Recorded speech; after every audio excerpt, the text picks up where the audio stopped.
Bismillah ar-Rahman ar-Rahim, in the name of God, the most merciful, compassionate. Um, we would like to thank the press for being here. The U.S. Council of Muslim Organizations organized the first international conference of Muslim organizations in the West, a major initiative for Muslims in Western countries, in Washington, D.C., February 1st to the 3rd in Arlington, Virginia. The conference was the first of its kind to bring Muslim leaders around the world together to exchange experiences and to discuss common issues of concern to our communities.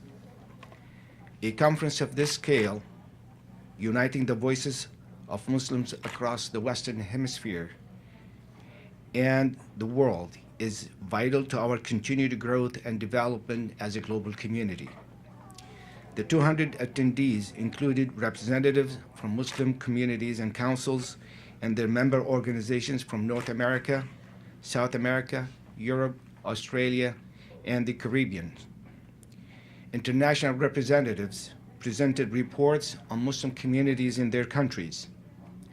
The conference discussions focused on 5 issues. The first one, identifying and developing strategic priorities for the Muslim communities in the West. Number 2, exchanging ideas and developing strategies to address the rise of Islamophobia and anti-Muslim bigotry in the West. Developing ways with which to challenge and counteract the problem of violent extremism in all its forms. Enhancing the integration and positive contribution of Muslim communities in the societies they live in. And finally, developing strategies for the resettlement of new waves of refugees and exchanging experiences and resources. The conference was a successful and productive event with participants discussing issues and working together to propose solutions. The leaders were able to come up with a set of initiatives and proposals for further deliberation. The conference resolved that the leaders participating in the conference have acknowledged the need and have agreed to form a coordinating body of Muslim councils in the West and have formed a steering committee to implement this decision.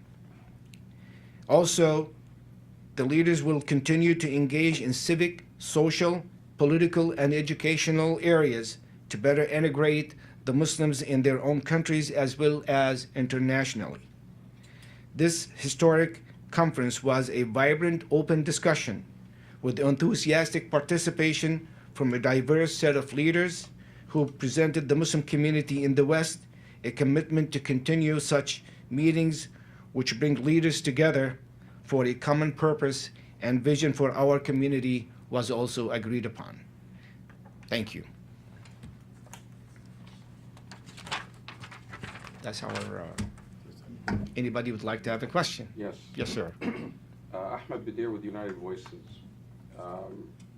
What will your coalition do to combat the rising tide of extremism in Europe and the flow of the recruitment of ISIS of European citizens and potentially young people from the West? Have you discussed that, and do you have a plan to resolve it? We do acknowledge the rise of extremism on both sides, and therefore it is a threat to the society at large, not just the Muslim communities from, let's say, right-wing extremism, but also from the violent extremism that comes from the Middle East as results of the chaotic political upheaval and situation in that area.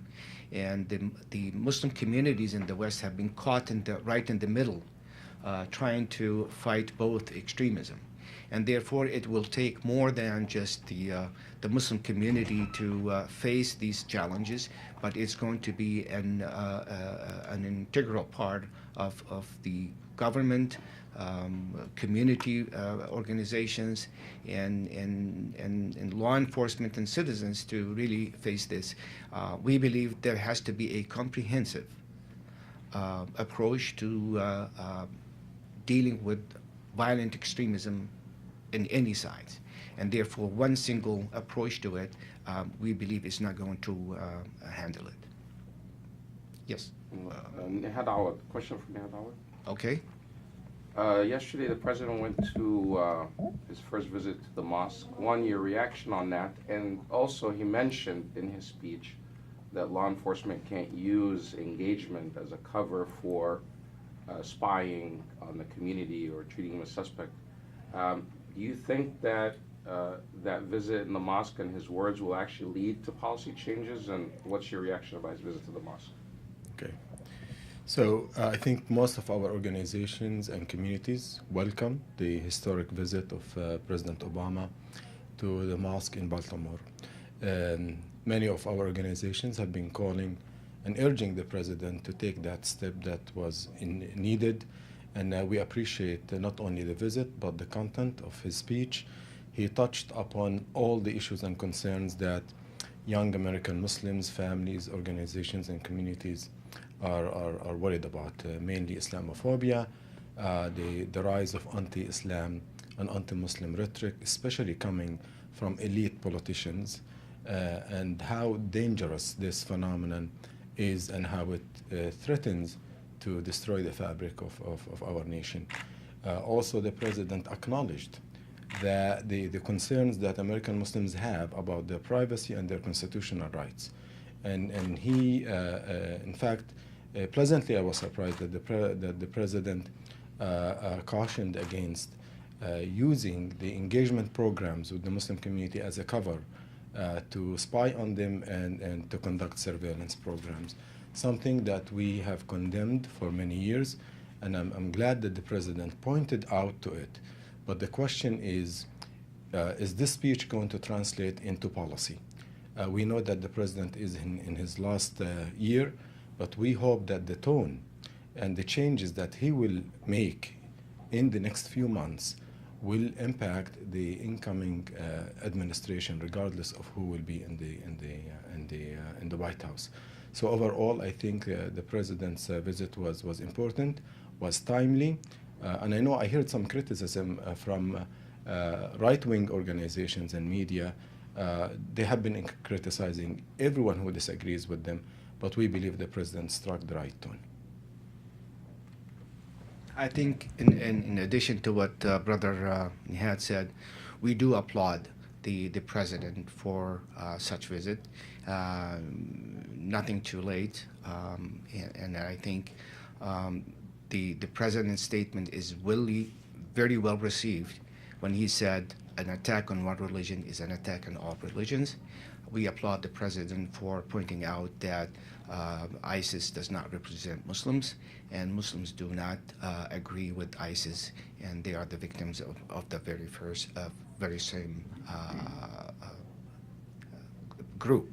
So I think it should be noted that the Muslim community welcomes the president's remarks, and we believe this is going to help harmonize our communities and point out only the culprits in this and not really stigmatize the entire communities. All right, thank you very much.